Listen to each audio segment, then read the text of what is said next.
Ladies and gentlemen, boys and girls, today is Friday, November the 6th, 2015. Thank God it's Pod Day, and welcome to episode 33, lucky number 33, reciprocal 33, lucky 33 of the Can't Stop Playing podcast. I'm your host, Zach Ghost Robo, joining me all the way from the tornado tundra, Texas.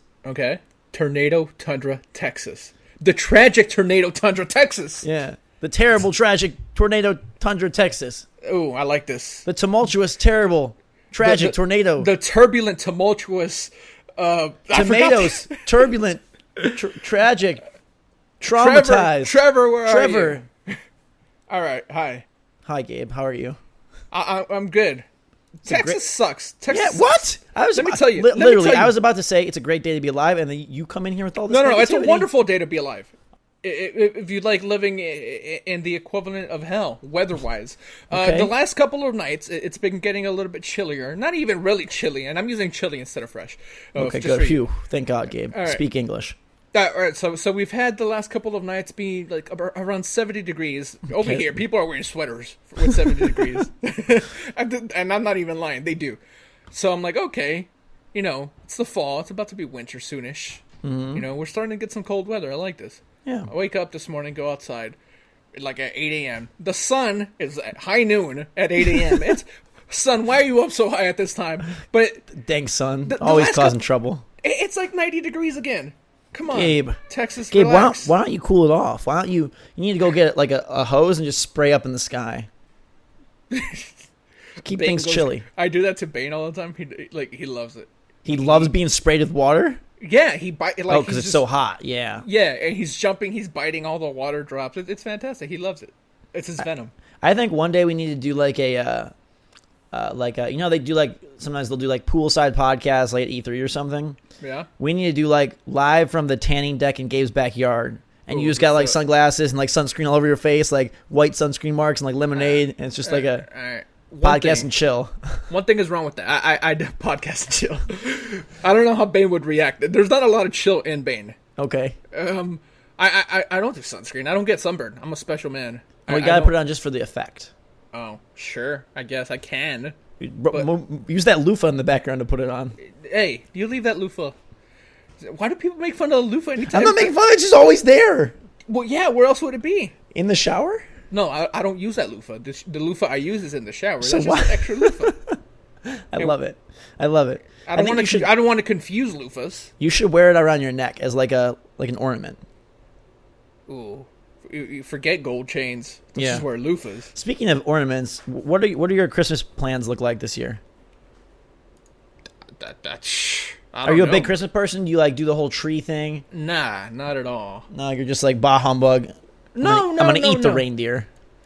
No, I'm definitely not anti-Christmas, and that's what you're going with the bah humbug thing. Although at the end of the movie, he's all for it. Yeah, that's true. The ghosts of Christmas past, present, and future, they turn him around on the whole concept. They scare him shitless, and so he has to turn around. Yeah. So that hasn't. I'm not anti-Christmas, but I'm also not. I'm not decorating a tree. I'm not putting up a tree. So we don't have to send any ghosts after you. No, I'm good. So is Black Ops 3. You can come and scare me. Gabe, you're ruining my segue. Oh, okay. A ghost, like calling a ghost, wasn't good. Okay. Black Ops 3. We're talking Black Ops 3 and Rise of the Tomb Raider today, two new games that are either just coming out or not even out. Even more ghosts. Yokai Watch. Oh, God. Who needs those games I just mentioned when we have Yokai Watch? My favorite game. This is game of the year, game of the generation. I don't even need to play it to know. Okay? Who needs Call of Duty? Who needs Lara? Who needs freaking Power Armor and Brotherhood of Steel, Fallout 4? Can't talk about that. Well, we can talk about that it's coming out. Oh, yeah, it's coming out, sure. But that's it. So let's go back to Call of Duty. Let's go back to Yokai Watch. So in Yokai Watch, we're going to spend 30 minutes on Yokai Watch today. That's our central segment. Yokai Watch is about purging this poor Japanese town of these dang ghosts. Yeah, too many ghosts. And you got to scrub them, wipe them, spin them around. Is Ghost Robo the last boss? Probably. Okay. Probably. People mention that all the time, actually, like, hey, when you kill ghosts or robots, don't you feel like you're like killing part of yourself? And I'm like, guys, I'm not really a ghost or a robot. Like, I wonder if people that don't know my face picture me as the little icon, like, hey guys, we're here playing Rise of the Tomb Raider. And going on about that. But we are going to talk Rise of the Tomb Raider. We're going to talk Black Ops 3. Killing a lot of robots in Call of Duty. That is true. We got a lot of good segments coming your way, like the lightning round, emails, Tales from the tweets, Twitter. Tales from the Twitter. That's what it's called. Tales from the Twipt. Get it? Because Tales from the Crypt. Tales from the Twipt. Yeah, Twipt. There you go. Tales from the Twipt. Gabe, I just remembered something, a horrible flaw. I don't even know if I should say it on air. Okay. Text it to me? We forgot to dress up. Oh, yeah, we forgot to. This is our Halloween show in November. Okay, so I guess we'll have to just surprise you with some costumes at some point. Yeah, at some point we will wear a costume. If you're sad about that, we're sorry. We're busy. We are. There's a lot to do. Yeah, and we're not even like trying to be facetious this time. Like, we really are super busy. I'm so busy I didn't even get to finish my almond butter and organic fruit spread sandwich because I had to just get this podcast going. Zachary can attest to this. The sleeping, Gabe, you sleep like idiot. I'm not gonna lie. Okay, this is Gabe's pattern. All right, so instead of being a normal person, like, hey, I'm going to go to bed at like midnight because I'm working long and then get up at like 8 or 9 and start my day, Gabe thinks, what if I stay up till 7 a.m. working and then sleep till like 3 or 4, sometimes get up in between, feel really tired, randomly take naps, then stay up again. Gabe, you're crazy. Most days I'm getting up in between. This morning I streamed Black Ops 3 over on twitch.tv/VolatileGabe, if you guys want to go check that out. But yeah, I woke up at 6 in the morning my time because embargo was going up at embargo was over at 7 a.m. my time. Got up at 6, showered, ate some breakfast, walked Lucy to her car, which That's very do, nice of you. Which I do every day.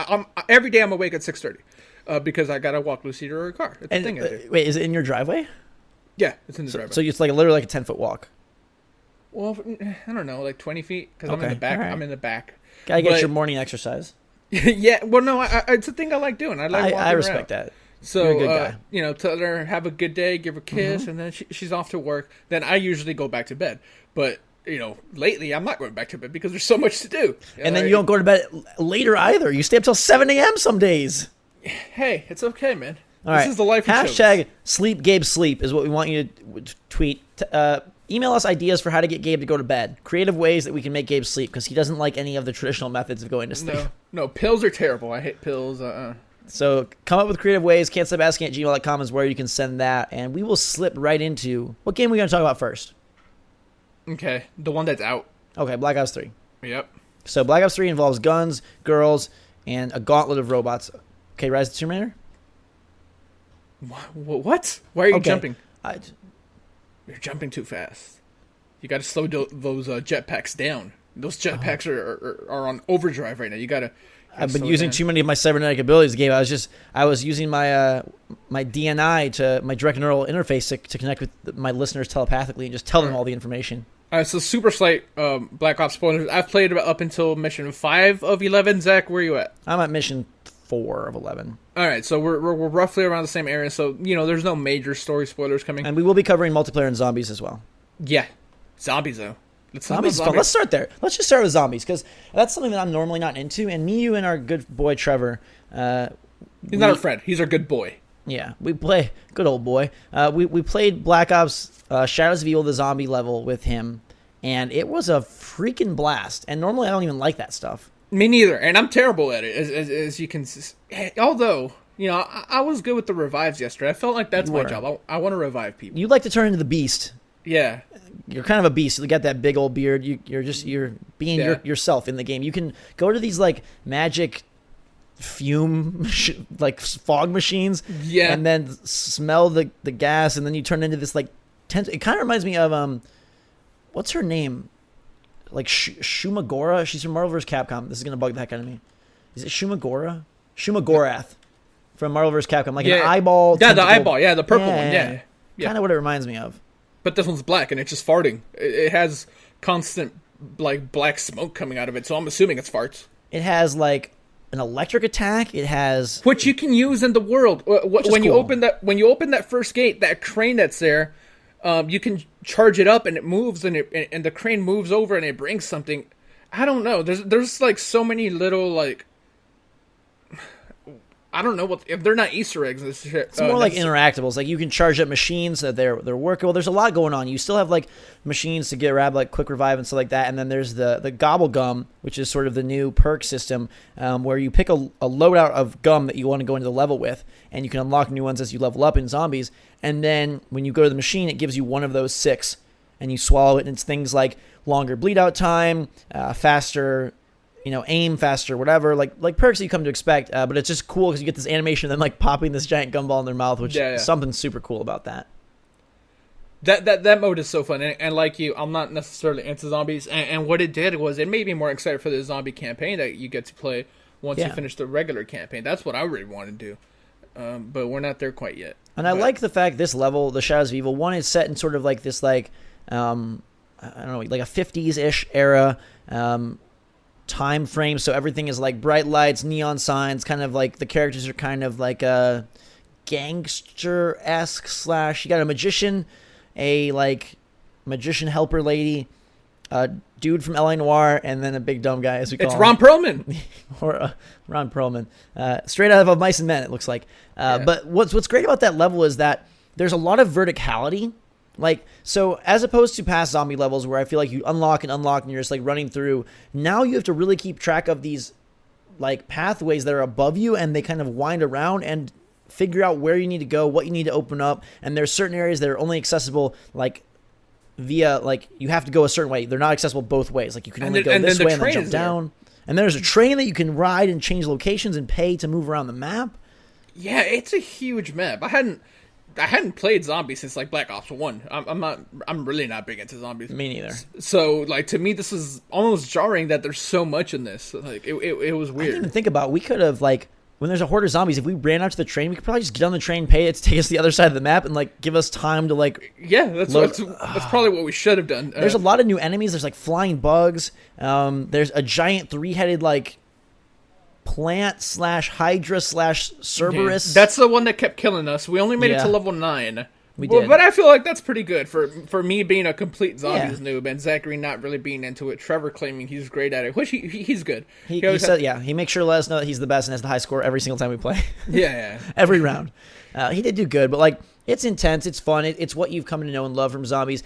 The controls in Call of Duty are like forever great, but I think some of the small tweaks they added, like that, just like I said, like the map being very dynamic and having different levels of verticality, the enemies, I don't know, something just about the pacing and the way it was built. I never at one point was like, man, I'm bored, or man, this is kind of dull. Like the timing, I feel like they just nail perfectly. Like whatever the spawn timer is on the waves and the zombies, it just seems to, like it's perfect. I don't know any other way to describe it. The best part of it is that when we mess up, like we never say like, "Oh, this game is so cheap." Like I hate. It's always our fault. Like our instant reaction is always, "Okay, let's do this better." Instead of doing that, let's do this and improve. And we did improve. Because at first we made it level like wave 4 or 5, right around there. Then we were like at 7 for a while. Then we made it to 8, and then we couldn't get through 8 for a couple of rounds. And we made it to 9. So there was constant improvement, and I like that. I like that you can learn and adapt as you go and get better. It's not the game just being cheap by throwing like a million zombies at you. Although that can happen if you're not smart. Kind of does happen, yeah. I do like the new mystery box. It's a small touch, but like the way it has like the tentacles and they like unravel like Davy Jones' magic box, and then it opens up, and the whole theme is like you're collecting these magic items and then doing some ritual is what you're trying to do. And just the way that the beast is needed for some interaction, like again, like those electric points, or there are breakables. Like there's a big door at the very beginning that can only be broken by the beast. And so someone has to be transformed into the beast, and you don't get points, or you get very few points when you are the beast. So there is a trade-off. And it's not just usable once. It has a respawn on it, but you can use it over and over and over again. Yeah. Kind of a cool, like, I guess just a small way to up the ante and modify the traditional zombies format to keep it fresh for players who do play COD year in and year out. Yeah, man, you've said it before. Like, how is anyone going to compete with this? Just on a package level, like this is such a complete package. The campaign is actually pretty good. Yeah, that third mission, that was a great mission. The one where you have the thing that you're sticking in the ground so that you don't like fly away. Fantastic level. Like the set piece towards the end of that, I love it. It's a very big game, and I don't know, I'm not speaking even review score, but just strictly on content, like it shames Battlefront. Like, yeah, absolutely. I mean, you got zombies, you've got campaign, you've got a zombie campaign, you've got multiplayer, you've got a free run mode, you've got all the customization, the gunsmith, like the arena stuff, which is more, tier tour. I found out what it is. It's the more competitive stuff where all the MLG people want to be at. So theater mode. You've got like there's a whole home base within the campaign, a safe house where you go and can like change up your loadouts. There's a testing grounds within there that's a wave based like it could be a multiplayer, like almost like a horde type mode. Yeah. Like there is just so much, and I'm sure there'll be tons of secrets and things within that safe house that are unveiled, sort of like in Black Ops 1 and 2, like if you did stuff with the TV and whatnot. But yeah, I mean, we can move on to campaign, but it really isn't incredible. Like for $60, how much value you're getting here. I don't know how you could not recommend Black Ops 3. Yeah, it's a good game. People kept asking me this morning during the stream, should I get it? Yes. Is it good? If you like any Call of Duty in the past, yes, hands down. This is so much better than Advanced Warfare. I liked Advanced Warfare more than most, I think, but even this one, it shines. I think Treyarch is hands down the one. The if you're gonna buy Call of Duty every couple of years, just because there's so many of them now, buy every Treyarch one. They have it down packed. They are masters of making these games. For sure. And the campaign is cool because you get to choose male or female for the first time ever, I believe. Don't pick male. Let me talk about the voice actor real quick. Right. The male voice actor, I don't know who it is. Zachary, can you look it up? I will right now, yeah. All right, because you have a quieter keyboard than me. That's what I'm going to ask. All right, so the male voice actor is garbage. He is terrible. It sounds like he's reading off a script, which he is, to be fair. But, when you're a voice actor, most of the time, you sound good enough to where, you're actually acting. And it doesn't sound like you're reading from a script. That's the sense that I got with that voice actor. So if you can, and you don't mind playing as a female, play as a female. The story doesn't change whatsoever. All the cutscenes are exactly the same. You don't even get a name. Your name is Player. It's a good name. Yeah, so I really think the female voice actor is better. Yeah, I'm playing as a female, and like Gabe said, it doesn't really change anything at all, except occasionally you will see yourself in cutscenes. And you really don't even get to customize the character. You can pick hairstyle and skin tone, but that's it. Yeah, it's just a face. I don't even think you can pick skin tone. Well, you have 6 options, and you pick. You don't have a separate option like you don't. Okay, so the male player is Ben Browder. Ben Browder. He's been in such things as Farscape, Stargate. And that's why I'm saying he's not Chuck. great. He was a thug in Chuck, the TV show. All right. He's an Arrow. Is he? He's Ted Gaynor. I don't even. I watch Arrow and I don't remember who Ted Gaynor is. All right, and then the female player character is voiced by Abby Bramall, who has been in a few TV shows and movies, NCIS, the Steve Jobs movie, not the current one, but the one that came out a couple years ago. The terrible Ashton Kutcher one. Yeah. Anyhow, so be the girl and then play the campaign, which starts off, I felt traditional Call of Duty. Like that first mission, you're like, okay, this is Call of Duty. And then, like, slight spoiler, you get your hands ripped off. And your leg broken. And then everything goes future freaking crazy from there on, and thank God it does, because it gets so cool so fast. That second mission, I know you like the third one, and it is a great level, but that second mission where everything's like Minority Report, and they're like freezing time, like, mind blown. Somebody pointed, have you ever seen the Jake Gyllenhaal movie, Source Code? No. Okay, because that's exactly what this is. Yeah. He's trying to stop a train and he keeps like dying, but he goes back and keeps trying. Basically, this. The guy from Law and Order keeps telling you the train goes boom. You got to do this. Like that's a super cool level. Even when that level opens up, right, and you're in that train, and it's such a like colorful train. It's like bright white with red. And I felt like I was in the Hunger Games. I don't know if you've seen the movies, but like you're like going to the capital city, and here we are. We're gonna get all dolled up in like some flaming dress, and then boom. Instead, you start learning about these cybernetic abilities because you have been modified. You're like half man or woman, half robot, half thing. You've got this DNI, the direct neural interface, that allows you to, it illuminates the world. So now you have color-coded and like highlighted information about the world, whether it's enemies, incoming grenades or rockets, kill zones on the floor, so it'll show like danger spots. That's super distracting because sometimes I'm in a danger spot and everything's fine, but I see like, oh no, it's red, I gotta get out of here, so it leads me to danger. I don't like that, but and it gives you like there's little like emblems for like if they're armored or not, like if they're a heavy, and just that interface alone is super cool. You've got like a grenade now. It shows where the grenade's going to go and land. The explosion radius of the grenade, it feels the most futuristic, I think, of any of the Call of Duty games. And then the cybernetic abilities, not only can you wall run, you can now mantle much easier. They've refined the jetpacks and the boost to feel not like psychotic like in Advanced Warfare, but contained yet still cool. These abilities, though, where you can throw out like nanobot swarms, or you can just like light a robot on fire or jam their systems or just take guys out of the sky. You're like freaking like future Harry Potter BioShock, man. Yeah. I like that ground pound one when you're on that train level and there's a whole bunch of robots and you gotta stomp on them. I like that. The abilities are all so different too, which is like fantastic. You can actually customize those with the loadout, which does lead to problems when you're replaying levels, like I was telling you earlier. Yeah, and we can get to that.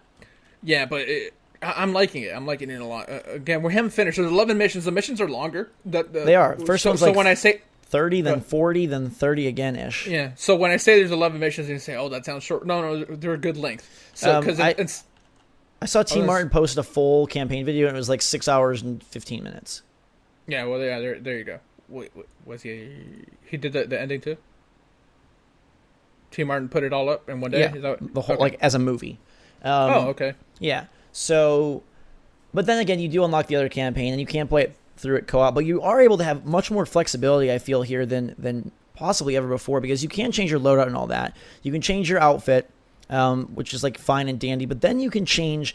There's this skill tree of the cybernetic abilities, which is clearly a progression of last year in Advanced Warfare. Remember when you could kind of put points into different skills? Yeah. This is much more freeform, and it's very.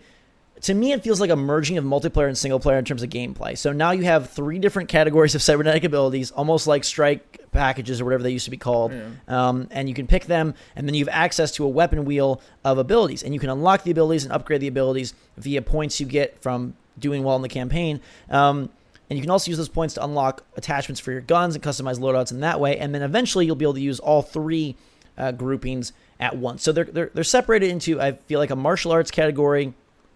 I go by color. It's blue, green, and yellow. Right. So there's martial arts, chaos, and then like control. Okay, the control one is the blue one. That's the one where you get to control enemy turrets or robots and make them turn on each other or even explode. Right. Things like that.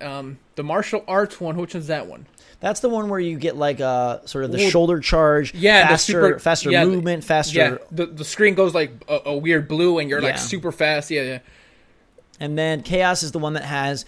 They all have a passive ability as well. So like Chaos electrocutes guys on melee. The melee one does like a force push that knocks guys off platforms, trains. But the Chaos one also has the perk that lights robots on fire, throws the nanostorms out. And that's my favorite tree. That's the one I've been using a lot. I like that one. And it's really cool because you're not just selecting it for the level, and they're not selecting it for you per level. You pick it, and then throughout the level, there's these mobile armories where you can go in and switch your loadout. So you're like, hey, I've been fighting a lot of robots, and my perk loadout is much more towards humans, because some of them only work on humans and some only work on synthetic.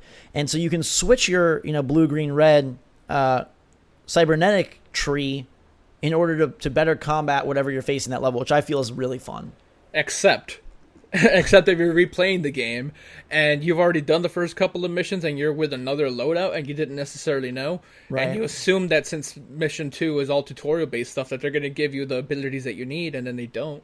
Yeah, that's a little weird. In mission 2, there's a specific area where you have to control either a little ground-based turret or an air-based turret to just go blow something up. Right. And there's a whole bunch of enemies on the way. And it's very easy to do if you're controlling those. I'm calling them turrets. They're not really turrets. They're more like. There's drones. Yeah, they're drones. That's a word. Sorry, brain fart. But yeah, I replayed the level and I didn't have that current loadout that allowed me to control them. So I had to go through that giant area and take out all the enemies one by one, because there's containers that you get to just blow up with the droning. You're shooting rockets, and it's a super quick 2 or 3 minute affair.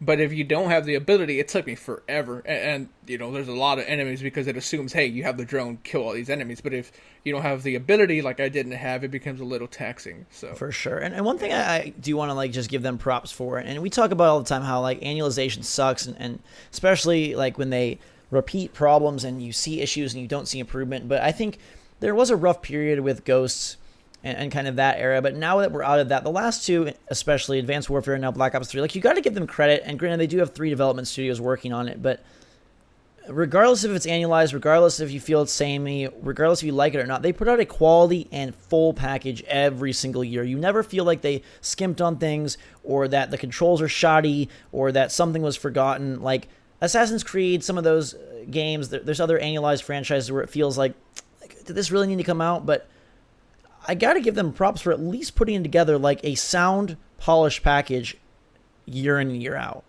Yeah. And this feels like the best it's been in maybe ever. Well, because with Ghost, it was the first time developer. Well, not really. Like, those people have been working on Call of Duty their first Call of Duty, their first full game. Yeah. So whatever, they get a pass for that. I didn't like Ghost at all. Me neither. Advanced Warfare, I liked better than a lot of other people liked it, but maybe it was a little too hectic. The dashing was a little too much. The dashing in the air. And this one, it's really toned down. The jetpack, it's there, but you've said it yourself. It's much more controlled, and I like that. It just feels like a perfect game. I really like. I know that's kind of like cliche to say, but I don't know what you would improve in this game. I don't know what you would add. The package is so full. There's things to unlock. There's secrets to find. Just in terms of the menus, even like are laid out well. You can customize guns, paint, camo, emblems, calling cards, like. And there's all this like black market stuff as well, and these like crypto keys and things that we don't even know what they do yet. Combined with the fact that on launch night you're going to get access to another zombie map for DLC if you have the season pass, the hardened edition. I think, we talk about the orange box being like the best value in gaming. This is one of the top few. It really is. For $60, like, you're so golden with this. Yeah, I said it earlier. If you've ever played Call of Duty and you've ever really like enjoyed it at any time, and you're saying, man, I wonder if Black Ops 3 is for me. Maybe I didn't like Ghost, I didn't like Advanced Warfare. Should I, would Black Ops 3 bring it back? I think it does. Not that those weren't complete packages, because even Ghost, like, there was a lot going on in that game too. Right. But I feel like this game does it so much better, and I don't know. It seems like Ghost was more like of a B team, like a B team. Well, sort of is. And here, it's a top tier guys. Like, like Treyarch does a fantastic job. Other than the main character, the voice acting is all great. They got the Law and Order guy. I don't know his name. He's one of the main characters. John Taylor is who he is in the game. Yeah, John Taylor in the game. I don't know the actor. Right. But yeah, so they still have some pretty great talent out there. I mean, what more can we say? We wholeheartedly recommend it. It's fun. The multiplayer is still fun. The servers are up now, Zachary. They weren't up last night when we were trying to play. So we've played multiplayer a lot in the beta and whatnot, but we haven't dove in. I played it this morning. Oh, you did? Yeah. How'd it go? Perfect. It worked exactly as Call of Duty does. Did you get to play the Nuketown 3 yet? No.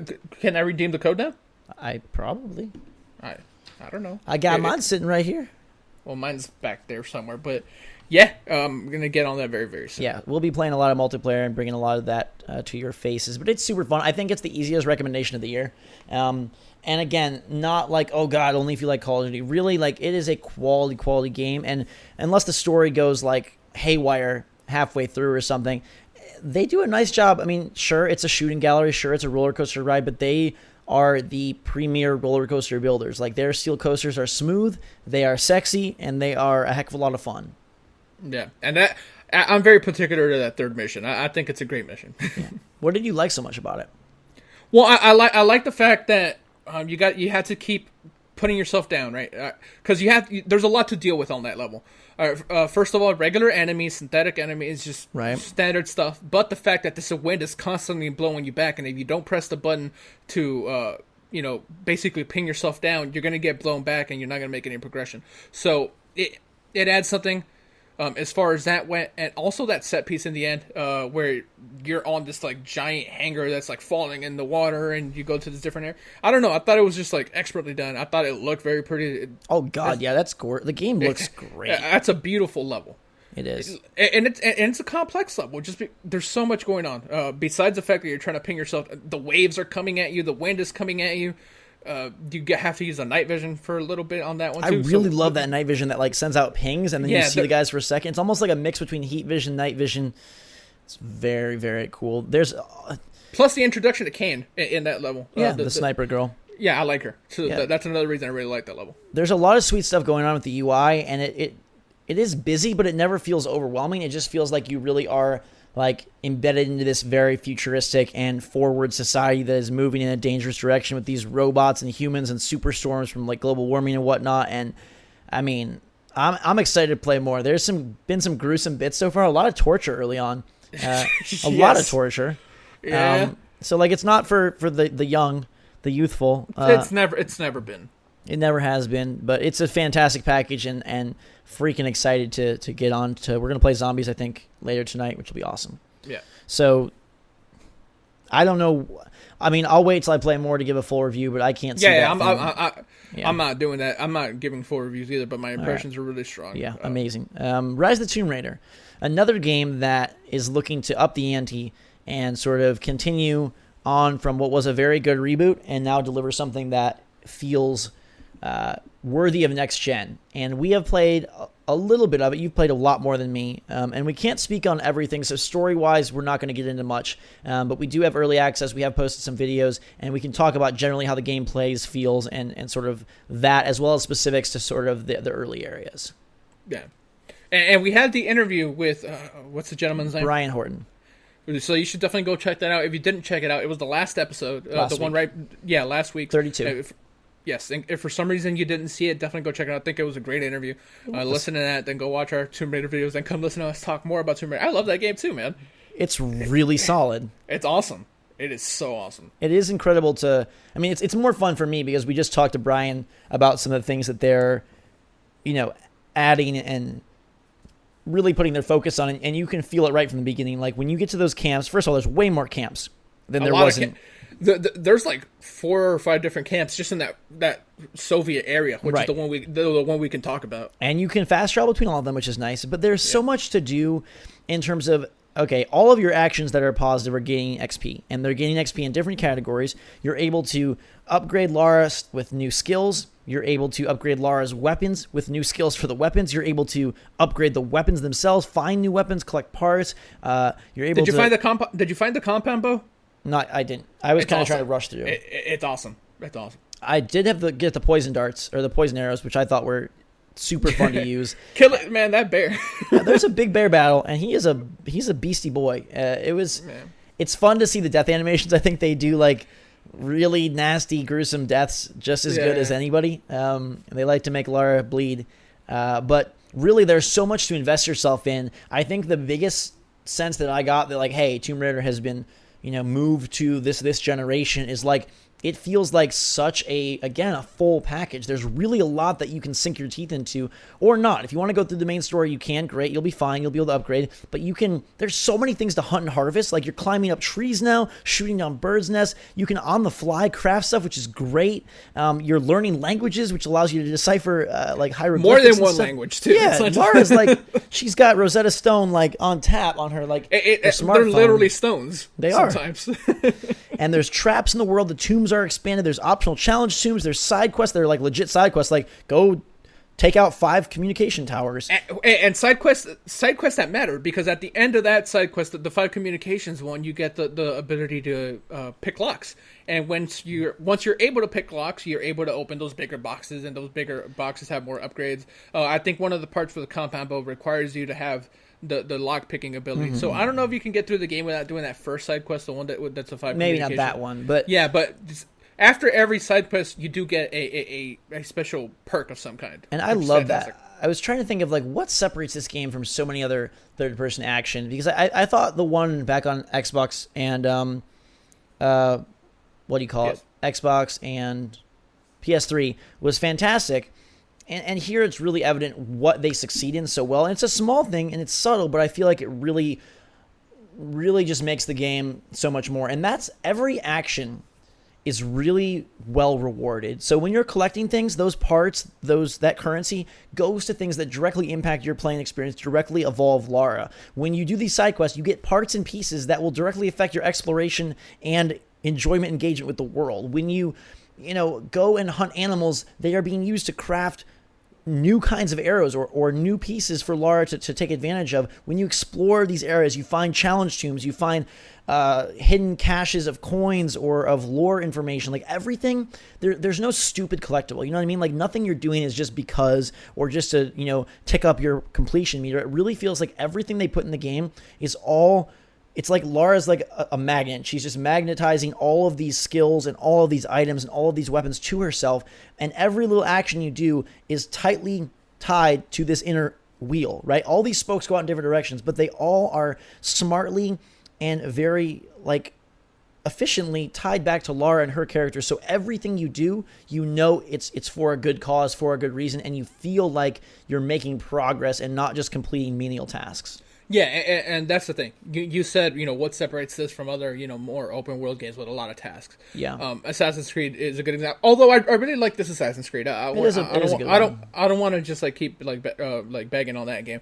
But there when you're collecting all those pages and the hex or whatever those things are called, I forget. It's not hexagrams. That's a shape. But whatever they're called, you're collecting them and that's fine. But you're not gaining a whole lot from them most of the time. Here, every little thing you collect helps. When you find something that helps your language, you're able to... Basically, you find a collectible to be able to get another collectible, which gives you more either experience or a new ability sometimes. There's so much in this game. And when Brian said that there's more to do in this game, by quite a bit, and... in regards to what the previous one did, he wasn't joking. There is a lot to do. Yeah. Even hunting is cool because there's some animals that are not easy to kill. They give you a special hide that is used for either, you already touched on it, but special ammo or a special weapon even. So, and I like how you can craft on the fly. It's put to use in that first bear battle, but you're running away from the bear and you may need to craft more poison arrows to slow him down on the fly. And I think that's really cool. I don't remember that being in the reboot at all. Resource management, then. It's important. Yeah. You need a certain type of mushroom to be able to make those poison arrows. And so whenever you see it, I'm constantly pressing the survival instinct thing just because I don't want to miss anything. I want to pick up every branch. How do you feel about that? Because it's akin to the Batman detective vision. And I love to try to solve the area without using it. I feel bad when I activate. It's that's the golden object. But at the same time, like you said, you want to use it to not miss stuff. Yeah, I want to make sure I pick up all the resources because resources are really, really important in this game. You don't want to be caught with no arrows and you don't have any resources to make them because, like you said, you can craft them on the fly. So I think it's important to constantly use it. That's the way I'm going at. Yeah, and I'm not really a completionist, but this is a game where I want every scroll of lore. I want every item. I don't want to miss stuff because it all matters. It all has true impact on your gameplay, and I love that. And I think the combat is great. I really feel like the headshot system there, the feel of the pistol and the bow, second to none. I don't have a fire arrow quite yet, but since Brian had mentioned setting enemies on fire, that's the very first thing I went to. You pick up those lanterns, right? I snuck up on a guy and I had the lantern in I'm like, should I stealth kill him? Which is probably smarter so this other guy doesn't see me. Right. Or should I just... I thought, man, I'm gonna just throw this lantern at him. He's gonna catch on fire, I know it. He catches on fire and he screams and he's just wiggling. It's fantastic. I like setting dudes on fire. And there's this interesting system, I don't think it was in the reboot, where you can tell which guys can see which other guys, which to me... The redhead thing, yeah. Right? It leads me to believe there's going to be bigger combat scenarios because you're using distractables like bottles or bricks to throw and kind of distract guys, kind of like, what do you call it? Last of Us. And they have this system where you'll be able to tell if guys are lit up red, they're in the region of each other, so you can kind of separate the groups and mix in your stealth and your deadly gameplay all at once. So that's... I think I wish we could talk more about the story, but we can't quite yet. So stay tuned to next week's episode for that. But another one that I can't do anything but recommend very highly. I don't know how you're going to do it to play all of these games or buy all of these games. It's tricky, and it's a big game if you do all the side stuff. Yeah, I think it's a big game even if you don't do all the side stuff. It's not a short game. I love the fact that they focused on making this the best single-player game they could. No more multiplayer that not a lot of people are playing. They focused on making this the best Tomb Raider that they can make. The side and optional tombs are even those are super neat. You also do get things at the end of those, but we can't talk. We very specifically can't talk about. But it's fantastic. Yeah, it's and the way that Lara has evolved and kind of the story setup, you can tell that they are, her character arc seems consistent, and I like that. They didn't, we talked to Brian a lot about, what are you doing with Lara and how are you, continuing that growth, and you can see it right from the beginning. And I like the fact that now with side quests, you're introduced, I feel, to more NPCs. The Tomb Raider reboot had a nice cast of characters, but it was the same group throughout the game. They just kind of died off one by one until you were left with I felt like the characters weak in the first game. Here I haven't messed with I haven't interacted with them enough to know whether they're weak or if they're stronger characters at all, or if they're just there to give you missions. I don't know that, but you can go back to same NPCs, have different interactions. They do give you different side quests. Like that same guy that tells you to go destroy those 5 communication tower thingies.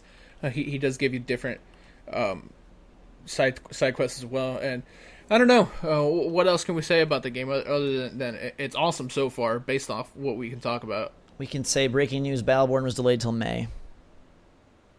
It surprise you? It surprises me. Well, here's my theory. I don't think it has anything to do with the quality of the game. I think it has to do with busy.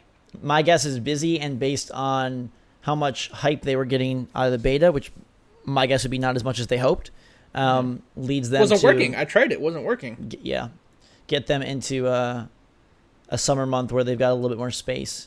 It's just sad because I love that game and I'd really like to play it. They had it's just hard because you at the same time you don't want such a long lead up. You don't want the game to be exposed for so freaking long. That's what happened with Evolve, man. I know. So it really would have been nice if they got it out because I felt like their hype cycle was just right, and now they have to last another 3 plus whatever it is months. That went from a 2015 game to early 2016 game. Now it's summer. Whatever. I think it could be a good summer game. I've always said that there should be more video games in the summer, and I've played Battleborn a couple of times, and I tried playing the beta. The beta just wasn't working for me, at least. Well, they always talk about what are the next casualties for delays. We saw Mirror's Edge get pushed. We now see Battleborn get pushed. You still got Uncharted, Deus Ex, Garden Warfare got officially announced as February 23rd. Yeah. So it's still a very full Q1. But I wouldn't be surprised to see something else slip out of there. I don't know if too much else slips. I mean, because there's other stuff that's coming. Lego Avengers is coming. Still a big title, but maybe not top tier. Right. Yeah, there's still a lot. I think. I think Deus Ex is going to be a big one. I don't know how much that sells, but I think it'll be a good game. I think they sell well enough. You think Deus Ex? Okay, for Square, Deus Ex, Tomb Raider, Just Cause 3. What sells more? Tomb Raider. Tomb Raider sells the most, even though it's exclusive? I think so. Yeah, I wouldn't be surprised to see that. It's a stellar game. It really feels like it thus far. Like I said, we can't dive into too many details. We will have full reports on both Black Ops and Tomb Raider and Fallout 4 next week. We can't say that we've played Fallout 4. Can we? Sure. Well, we just said it. But that's about as far as we can go, though. That's it. We can say that we've played it and that we'll talk about it more next week. Okay. That's all we can say. I want to say so much. I know. Here, can I say this? I feel like based on my past comments, listeners will be surprised. All right, let's move off though, because you guys are getting awfully close to impressions at that point. Lightning round, baby. We're moving into a round full of starry chunks falling from the sky. I wanted to mention something really quickly. Just more. It's another very small news tidbit that I thought was interesting. Okay. All right. So, Assassin's Creed, right? Which I think we both agree is a pretty strong Assassin's Creed game. Mm-hmm. It's slow to start. I don't know if you saw, but it sold less than Unity first week. Mm-hmm. And Ubisoft actually made it was a conference call or something was going on, so they made a statement. They're saying, okay, well, we feel like the poor reception of the previous one really hurt this one. The fact that there were so many bugs and the fact that we maybe didn't have best rollout, it affected this one. The sales weren't as strong. Apparently the sales picked up for the second week, but people were definitely not dying to play this. Sort of the same effect we saw with Advanced Warfare pre-orders being way down after Ghost, and now Black Ops 3 pre-orders being way back up. Yeah, so, people... complain about these annualizations, right? So, but I've always had the state of mind where if the game's good, it's good. I don't care how many times you give it the same game if it's good. So, the last Assassin's Creed and Ghost definitely step downs. I think we can unanimously say that. and I like that it reflected on sales. Yeah. So the consumer base is showing these companies like, hey, you want to put these out every year, fine, but make them good, because if they're not good, we will stop supporting. The other thing I think is harder about Assassin's Creed is like Call of Duty multiplayer is kind of evergreen. People will want to play that year in and year out as long as there's tweaks, new maps, new guns, new a new chart to level up. But Assassin's Creed is hard because even if the game is good every year, I think it's the same thing. I think Assassin's Creed takes a break at some point. It has to. Maybe not next year, and maybe not, like, it's gonna take a break. I think the smart thing to do would just alternate Watch Dogs and Assassin's Creed. That's absolutely the smartest thing to do, and I hope they do it. Or even Far Cry and Assassin's Creed. Yeah, Far Cry doesn't need to be annualized. I mean, we're getting Primal in February as well. Yeah, and I wouldn't be surprised if the year after we get Far Cry 5. Yeah. Yeah. Getting a little silly. But yeah, I just wanted to point that out to just, sort of pat consumers on the back. Yeah. You weren't happy with the last Assassin's Creed, and everybody says it all the time, vote with your wallets. It happened, and Ubisoft took notice. They felt like they needed to make a statement saying like, hey, I think the poor reception to the last game sort of affected this one. Hopefully that doesn't happen again, because people really like this one. So for sure. All right, yeah, good job. Good job, people of. I promise, guys, he's entertained. He's just very tired. That's a lot of games to play, and that will zoom us into the lightning round. Which this week we didn't get any lightning round entries. Well, we did get one or two, or three, but I didn't like them. Sorry. All right, so write in to can'tstopasking@gmail.com with more lightning round suggestions, and try to make them. Here's my pro tip for you, guys. If you want to get your lightning round questions, they can't be super specific. Like if they're things we're not going to know anything about, or if they're like this character versus this character, or this movie versus this movie, that's like too specific. Yeah.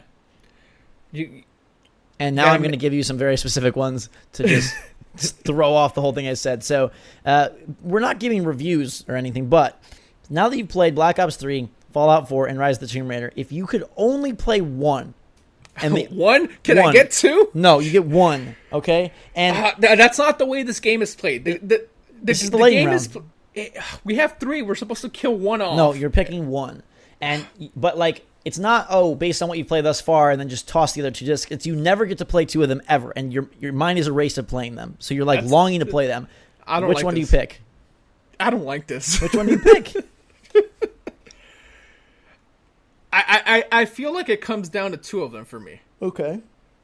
Fallout or Tomb Raider. Because as much as I think this is a very strong Call of Duty, I know there will be another Call of Duty next year. Yeah, that's a good point.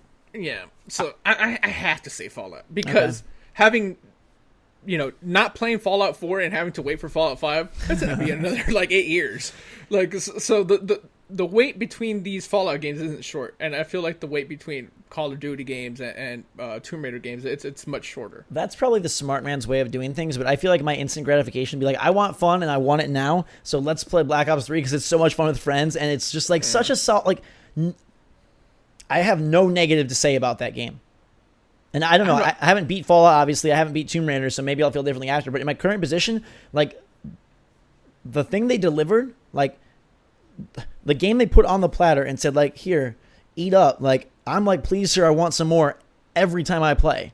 You're going to get more, by the way. Yeah, DLC? Yeah. Please? Are there microtransactions? There just might be. So that's... Good question, but that's tough. It's good that it's tough, though, because it shows that we have three, titans of releases here. I should have said titans of titles if I wanted to alliterate and make things a little bit more poetic, but I didn't. My next question... wait, very quickly, shout out to just the fall in general, man. Everything is delivering on some level. Yeah. Assassin's Creed knocked it out of the park. Destiny knocked it out of the park. It got me back into it. You even liked it. Everything that's coming out, it is fantastic. Metal Gear, great. What else came out? Give me something else. What else has come? Yokai Watch? Game of the decade. We said this.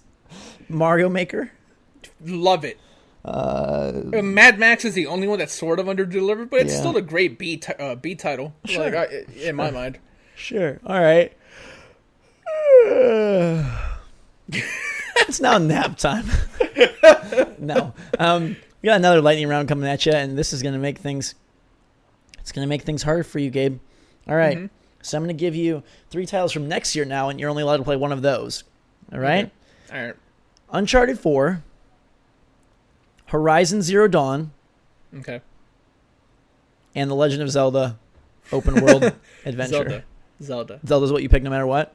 Yeah. I pick Horizon. Horizon's the one, but I have a Triforce tattoo, Zachary. I know you do. I know the right answer is Horizon. I know this, and Yeah. I'm surprised. And I'm surprised that game is coming next year. By the way, they've dated it for next year. I mean, that doesn't guarantee anything. Yeah, I was gonna say, does it keep that date? Who knows?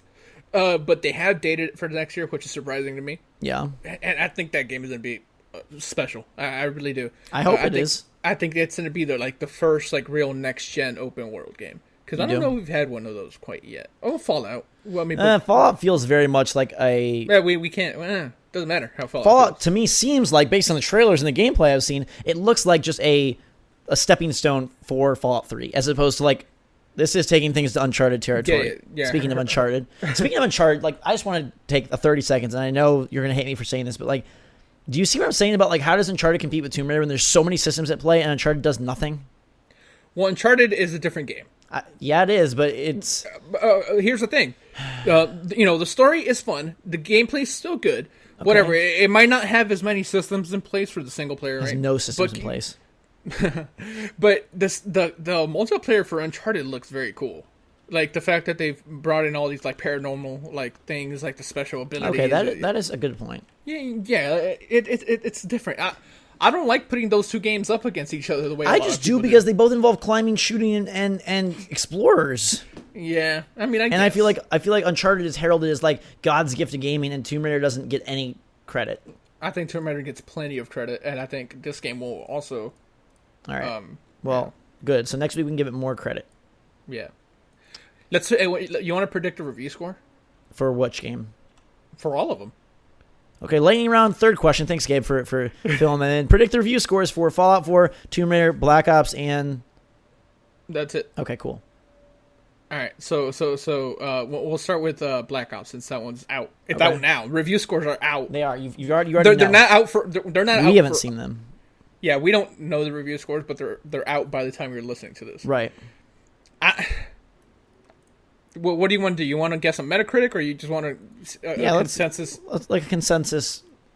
Because if we want to do a consensus off the major 3 sites or 4 sites, then that's very different than a Metacritic. Let's do a Metacritic. Okay, all right. So for Call of Duty, I think it's 87. I'm gonna say it cracks a 91. You think it cracks? I don't know what the complaint is about the game, except people saying it's the same thing again. Me neither. But the cybernetic stuff is really cool. A lot of those smaller sites that for some reason Metacritic accounts for, they give really low scores sometimes, and that's the only reason I'm lowballing it. Okay. So I say 87. Someone take note of these. Okay. I say 87. He says 91 for Call of Duty. Okay. Tomb Raider. I mean, that's one where I feel like I really need to play a lot of that game to have a. We're just guessing the review. Okay. We're not. I'm not even going based off what I've played. I'm just guessing what the review. Oh, okay, all right. Just a fun little thing. I know what I think it should be, but I'm going to give you what I think it gets, and I'm going to say an 86. Yeah, I'm right around there. I was going to say 85, so I'm right there with you. All right, so we won't touch on that too much. Fallout, I definitely think that cracks a 90. So I'll say 91. I think people do a GTA 4 with that, where even if they haven't beaten the game, even if they don't like it, because of the hype, it gets this instant high thing, and then we're going to really have to wait a month for the genuine review score, because people are so damn excited right now. I don't feel like anyone can give an unbiased review, so I'm going to say that thing gets a 96.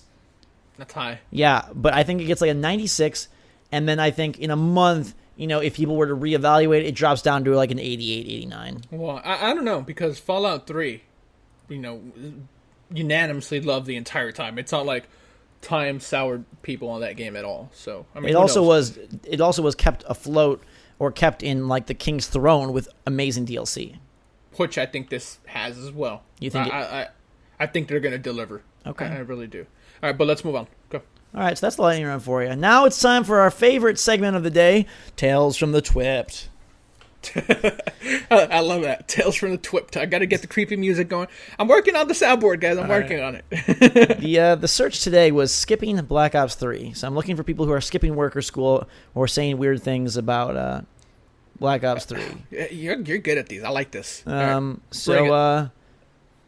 Love B V2 says, I'm going to be playing Black Ops 3 until Black Ops 69 comes out, man. You know we're skipping the next 420 CODs anyway. All right. Thought that was a little bit weird. Like Hope says, I wonder how many of you nerds are skipping school Friday to start Black Ops 3 early. All of them. Aren't nerds supposed to be in school? Like, nerds are going to go to school. Yeah, it's a little weird. It's all the hunks that are skipping school. Yeah, these hunks. Yeah. UHM Nessa says, field trip tomorrow and skipping school for Black Ops 3 on Friday. It's basically the weekend. Wink face. Ooh, I like that. I like that. There's a lot of people using the new Twitter polls to poll their friends on, on Twitter. Call Me Riv says, for real, you got me effed up if you think I'm skipping school Friday to play Black Ops 3. School's important, man. Yeah. Riv knows what's up. Yeah. And then we've got two more here. E-Selective says, I'm skipping school for a week as soon as Black Ops 3 comes out. A week? Damn. And boy, man, I hope his mom doesn't catch him on that. And then what if that is a mom or a dad? It could be. It could be still in school, yeah. And then the sad one is from Hipshot Zero, who says, half the guys in my first period class are skipping Friday to play Black Ops 3, and I'm just stuck here with strict parents. Aww. I hate to do this, but let me give you some advice on skipping school. Gabe. No. Get dropped off at school. Gabe, no, shush. We're bleeping this out. Oh, okay. All right, whatever. Don't give people ideas of how to I'm trick just their saying. parents. Gabe. Fine. You're a bad influence. Terrible influence. Let's move into some emails. That was the old Gabe creeping up. We gotta keep him at bay. Shut that door, Gabe. Open a new door. We gotta keep him locked in the closet. So the next segment. Look at us. We got a lot of segments this week, man. Too many segments. No, just the right number. The next segment is emails. Okay. And emails is a part of the show where we take your questions, and we need more of them. For a while, you guys are really good about it, and then I don't know, maybe it's just like the fall season has sucked your time away, but we need love too. Yeah. And you know, a lot of games coming, so make them gaming related if you can. You know, we would still love any email you have for us. We read it and we put. And you can ask us nitty-gritty stuff about the fall, about specific games, consoles, Christmas list, Santa memories, scary Santa experiences, Thanksgiving dinner catastrophes, whatever you want. Rodrigo writes in, he was from last week, and he said, thanks so much for your advice on college and YouTube last week. It really helped me. Good work. Fantastic. Anyways. I've quit school. No. The question for you today is, what are your 3 favorite multiplayer games of all time? Not necessarily in order, just pick your favorite 3. Love the podcast. Keep it up. Mario Kart on the Super Nintendo. Okay. It's a very frustrating game. Yeah. Call of Duty 4. Okay. And Street Fighter 2. Wow. Super Street Fighter 2. Super old school. Guess you haven't had fun in a few years. You said favorite I said Modern Warfare 4. Okay, I mean, Modern Warfare 2. That's like how many years ago at this point? Like 8? I think that's the best Call of Duty has been ever. Fair enough. For me. Yeah, I loved it. I'm going to say, I can't pick one specifically, but the NBA series. I just had so many battles with my brother. NBA 2K. Oh, very quick. All right, so you know how Madden gives you a ranking out of 100,000 people? Like it says, okay, you're in the top whatever percent. Yes. I am in the top 15%. Gabe, you should coach the Lions. I have played over 120 games of Madden now. Holy cow. I play Madden I don't know all how the you time. have time for all this stuff, man. Hey, man, who needs sleep? Zachary? Guess not you. Yeah. I thought I didn't, and then I started feeling tired every day. My top 3. Evolve. Oh, God, why? I love that game. Evolve NBA 2K series. 2K, I like that. I like that one. Evolve, man, no one plays it. Who are you playing multiplayer with? I love it. I think it's so ingenious. And sure. I really, really like the Last of Us multiplayer, but not enough people play Favorite it. multiplayer of all time. I think my picks are Okay, how about like Mario Kart? I don't like that Mario Kart, but just the Mario Kart in general. I can't pick one. I'd say 8 just 'cause I think it's the premier experience, but I've got, like recent blinders on. Super Street Fighter though, Zachary? I don't really like fighting games. I'm not that great at them, and I always want to be good, but it takes so much time and memorization, and at that point I feel like it's a chore. Oh man, so many quarters were spent. There's a pizza place a couple of towns over. What's it called? It's actually, I don't even remember. Oh, it's closed down now. But probably Pete's Pizza. pizza problem. They make the best pizza in Texas, which, isn't saying much. Pizza in Texas isn't great necessarily, but they make the best pizza in Texas. They have a good New York style pizza, or they had, like I said, closed down. They had 2 arcade machines there. They had a Marvel vs. Capcom 2 machine, and they had a Super Street Fighter 2 machine. And we went there every Friday. I was the only one that was able to drive, so I would drive us there. It's a good 15-20 minute drive, even though it's a couple of towns over. Right. And we would go order our pizza, and while we wait, we would all just play Street Fighter, and we would have a blast. That sounds good. I didn't have any arcades really that I went to, or even like pizza places that I went to, so I missed out on that fun.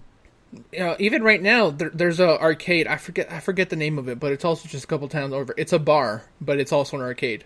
So like it's just a whole bunch of like nerdy. I'm not saying nerd in a derogatory way. Sure. A whole bunch of nerdy people go there, just have some drinks and play arcade games. It's a good little establishment. Sweet. All right.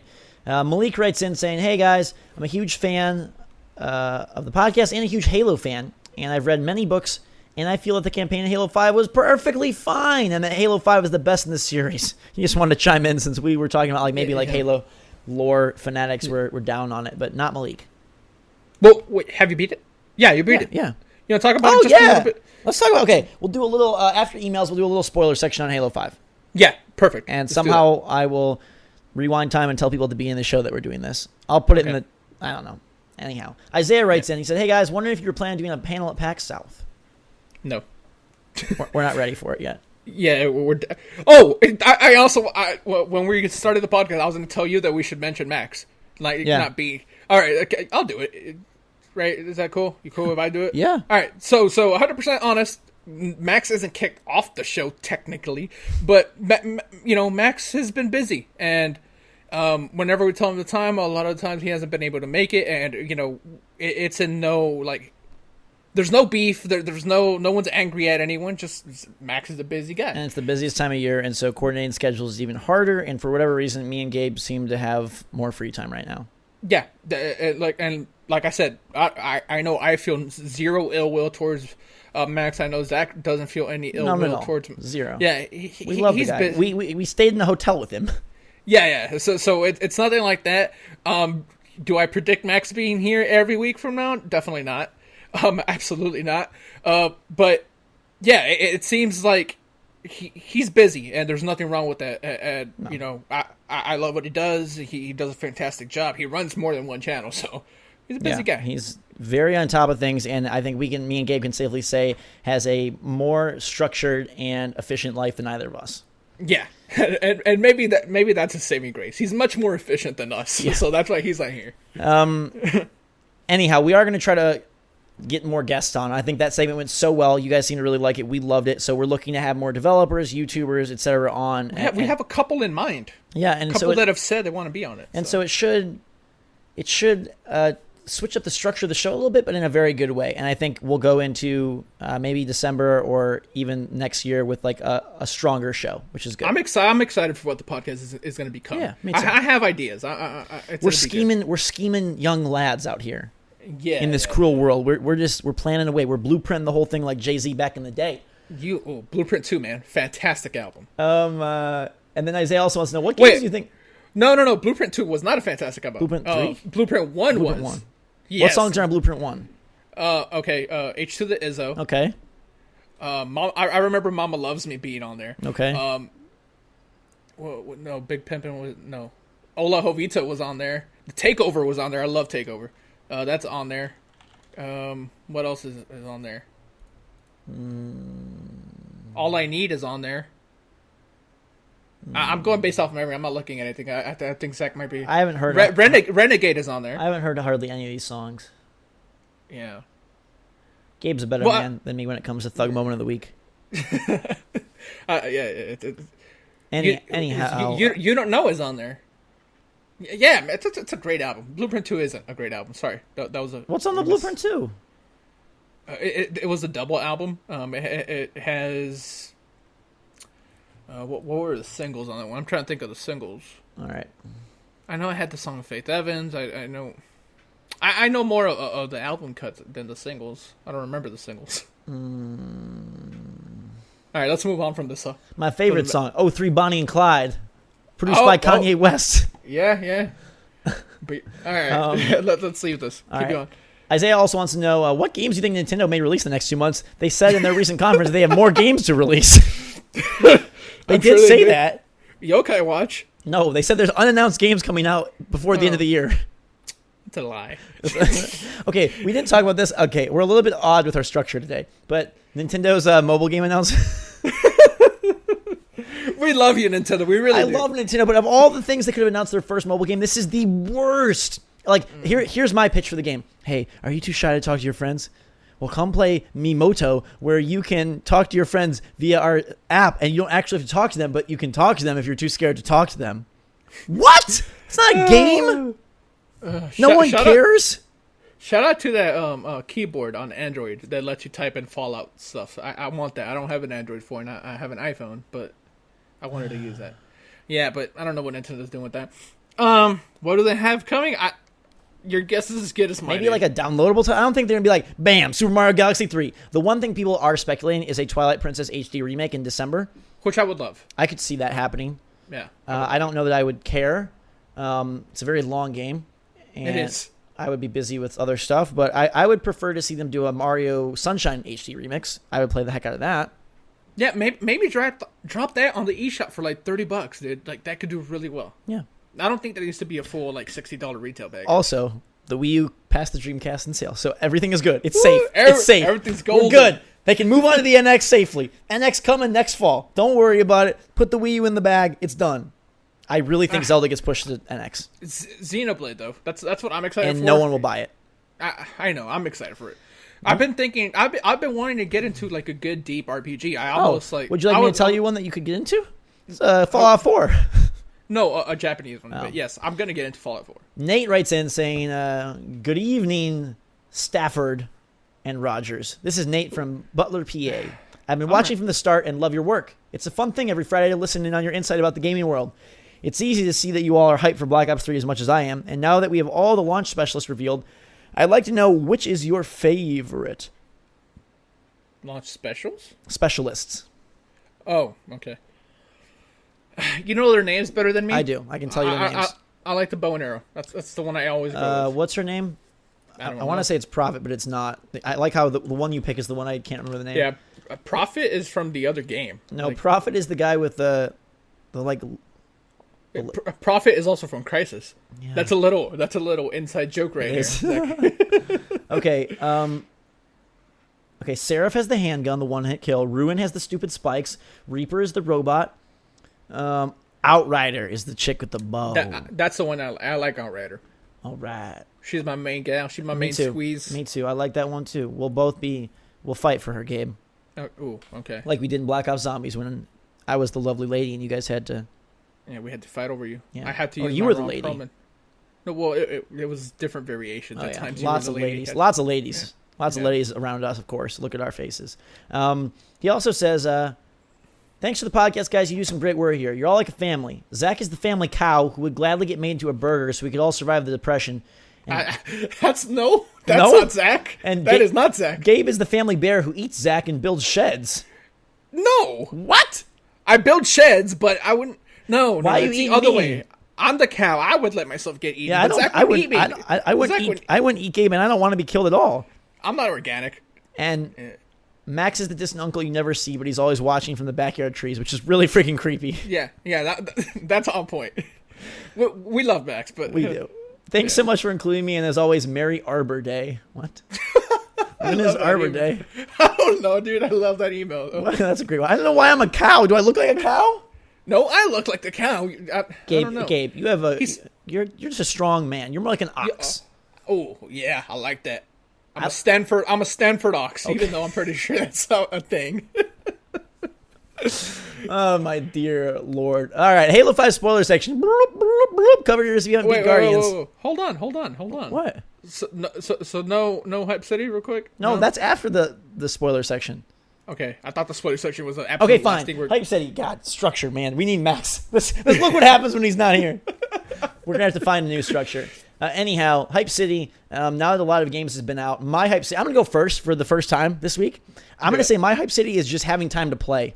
I don't even care what it is at this point. Black Ops 3, Rise of Tomb Raider, Fallout 4, Yokai Watch. Like, I just want to play games. I want to play Guitar Hero Yokai Live. Watch. I want to play Rock Band 4. I want to play Lego Dimensions. I want to play Tearaway. I want to play NBA 2K16. I want to play the Uncharted collection. I want to play Tales of Hysteria. I want to play Mario Maker. I want to play. I just want to play, boy. Get me off this podcast. Why are you keeping me here? What's your hype city, Gabe? Jessica Jones, the Netflix. Oh God, is this the one that's set in the world of Blind Boy Daredevil? Yeah. Well, no, that's just, it's set in New York. It's Hell's Kitchen. Yeah, it's. Is he in the show? No, Luke Cage is in the show though. Daredevil, like maybe he gets a cameo at some point, like towards the end of the season. Why do I think of Luke Cage? When I think of Luke Cage, I think of Okay, that's Luke Cage. Who is the other X-Men that kind of looks? Luke Cage is not an X-Men. Okay, who is the X-Men that makes me think of Luke Cage? I don't know. He's a black dude. I don't know, dude. Everyone's like shouting at us. The only X-Men that would resemble Luke Cage to me is Colossus, and he's not black, and he turns like metal. No, this guy has like a chain gun. A chain gun? Yeah. A X-Men? Oh, what's his name? I had a deck of X-Men playing cards, and he was on there. What is his name? I don't know, dude. Here, I'll do a search. We're gonna do look list of X-Men. This is critical. Okay, this is so critical that we're slowing this down. It's okay. Dude, I can't think of a Bishop. Maybe? Bishop, there we go, baby. But Bishop isn't like Luke Cage. But Bishop is a black dude.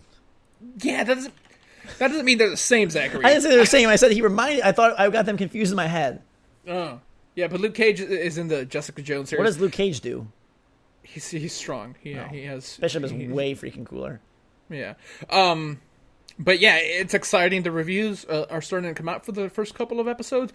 It's super positive. Apparently, it's even more adult than Daredevil, which what's that mean? Naked women? There's definitely strong sexuality. There you go. But amongst the violence is supposed to be crazy. I'm all for it. I love Daredevil. I know you didn't finish it. But... Hype City, man. I thought of another one. Oh, what is it? Did you see that move right there, by the way? I saw it. That was fantastic. Somebody make a GIF out of that. I'll do it again. It was like kind of like that. More like it was a little more wiggle to it. Yeah. There's Animal Crossing amiibo coming out, and they're so dang cute. Cuteness. The cuteness. All right, moving on. Let's do the Street Fighter. I mean, Halo. Let's do a Street Fighter. That wiggled my brain too much.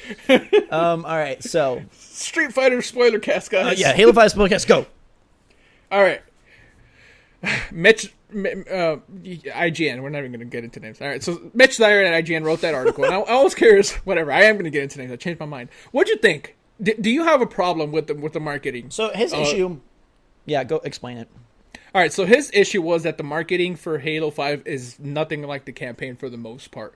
I believe he blatantly said that we were lied to, right? About what the campaign was, and he felt very irked by that. Yes. I mean, how'd you feel? Maybe because I wasn't into the marketing that much. I wasn't listening to the Hunt the Truth podcast. I wasn't watching all the trailers. I didn't care necessarily. I really feel like the game centered around Locke hunting Master Chief, and I think he's specifically referring to the two Hunt the Truth commercials where they showed Locke killing or over a dead Master Chief and Master Chief over a dying dead Locke, and you were gonna have to make a choice. Like either I think the implication was you'll have to pick who survives, who lives, but they never said that was the story. It was just more this is the mood of this game, who's the hero, who's not. And really, I understand that direct conflict between Locke and Chief didn't really ever come to light. It does midway through the campaign, but since we got full spoilers, really the game is about who do you trust? Is Cortana's vision of the future a positive or a negative? And should you believe in, Chief? And for a while, it feels like Chief is going to go alongside Cortana. So I felt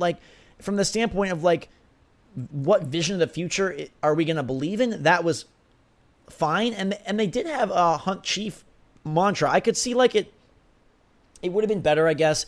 It wasn't a Hunt Chief mantra. It was a Find Chief. Yeah, I do wish we were never a hunting chief. I do wish there was more of that, a little bit more drama. I think that would have been really cool if there was more Locke Chief drama, or more hey, we got to get him back, or I think it's safe to say that we knew there wasn't going to be decisions in the game, so like expecting that no kind of silly. I don't remember that from the article. If that was said in the article, fine. I don't remember that. I think it was just the fact that even the conflict between Chief and Locke wasn't what those commercials showed. And it really wasn't. It really wasn't. It wasn't as adversarial. Like, these guys were never really trying to kill each other in any way. No. So, yeah, the marketing did sort of lie, but do I care? Absolutely not.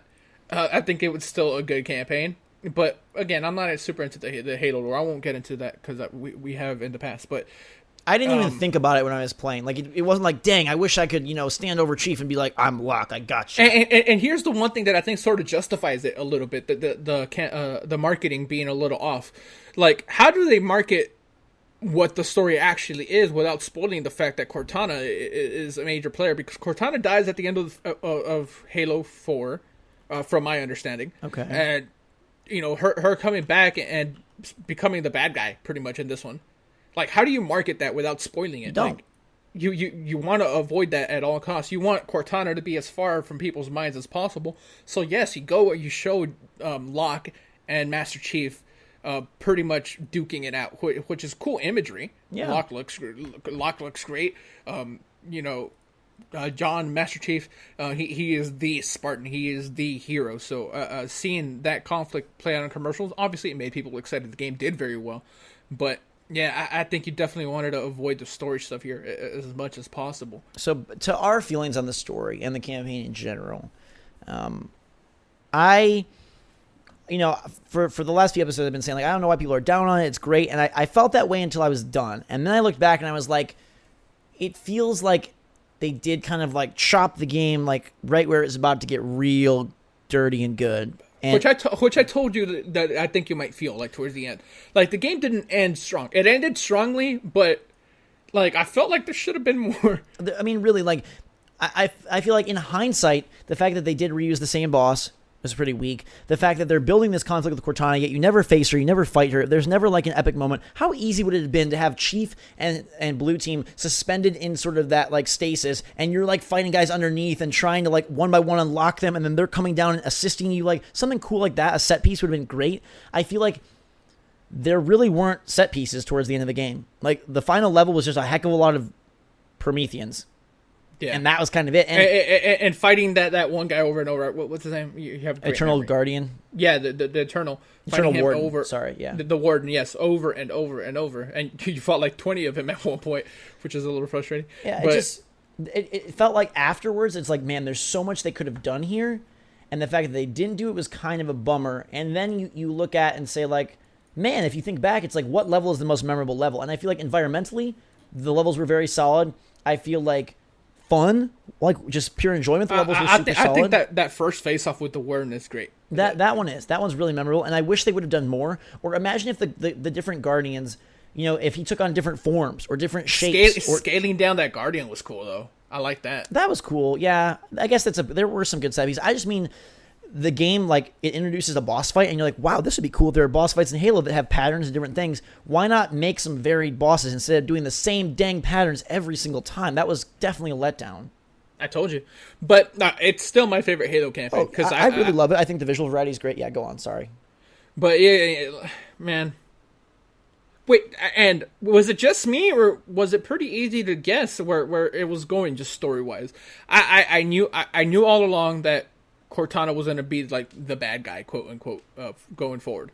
Like, I got that feeling right off the bat, and I don't know if that was just me or if that was just a unanimous. I feel like it's pretty unanimous that, like, it didn't surprise anyone, did it? I think very early on you're kind of like, oh, I see where this is going, and then early on you kind of assume, okay, Chief is gonna try and pull her back, but he's not gonna get caught up in this. He's too much of a hero to, like, oh, all of a sudden like he turned evil or something. Like, that wasn't going to happen.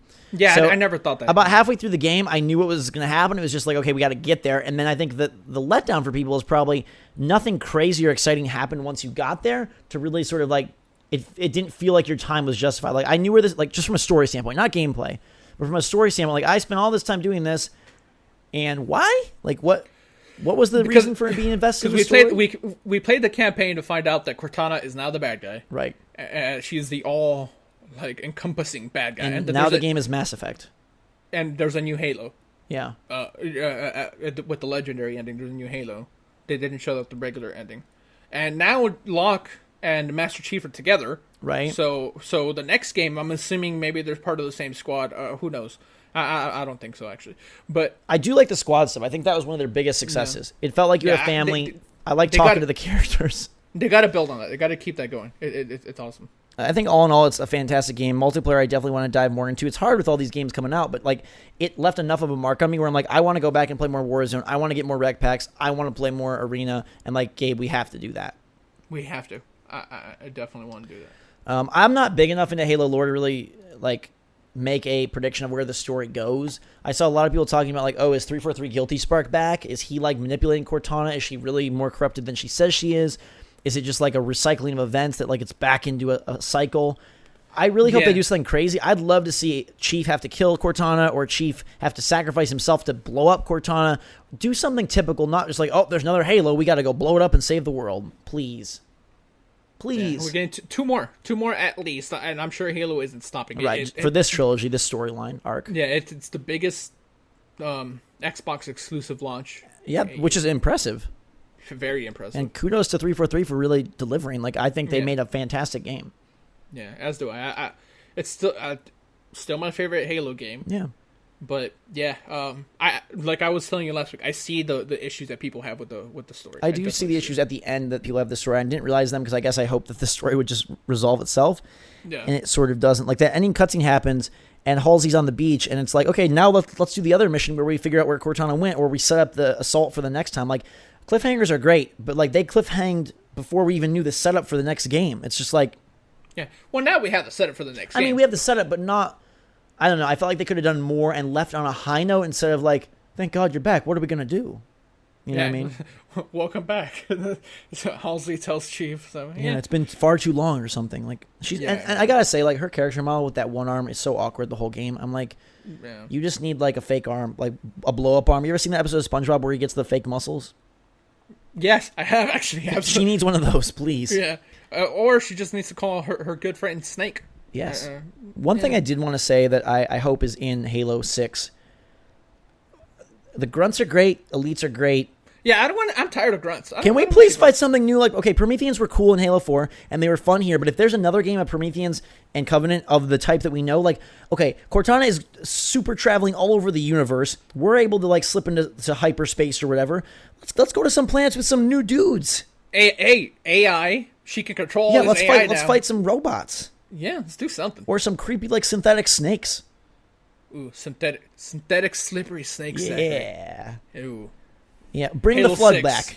Halo 6, synthetic slippery snakes. I can't even say it. Or let's just have the entire game be like, every enemy has the face of Cortana. I don't think we ever get the flood back. Okay. These games are rated teen now. That's fine. Yeah. Flood's too scary? Yeah. Okay, but can we please have some new enemy types in Halo 6? Please, for the love of God. Okay, how about the Covenant have developed a new kind of soldier? Great, let's do that. Yeah, there you go. Stop making this game for them. Yeah. I know Elites and Grunts are going to be there in Jackals no matter what, because that's like trademarked the Halo brand as much as Master Chief is at this point, which is fine. But like, it would be great, and I hope 343 has a little bit more flexibility since it's not their baby like it was Bungie's. That like, hey, let's mess up the lore, let's mix up some stuff, and let's make Halo 6 like as much as Halo 5 feels like an upgrade over the past with the controls and the modes and all that. Now let's up the ante in terms of the combat and the flow of combat and the enemies and the visuals and like just get crazy with it.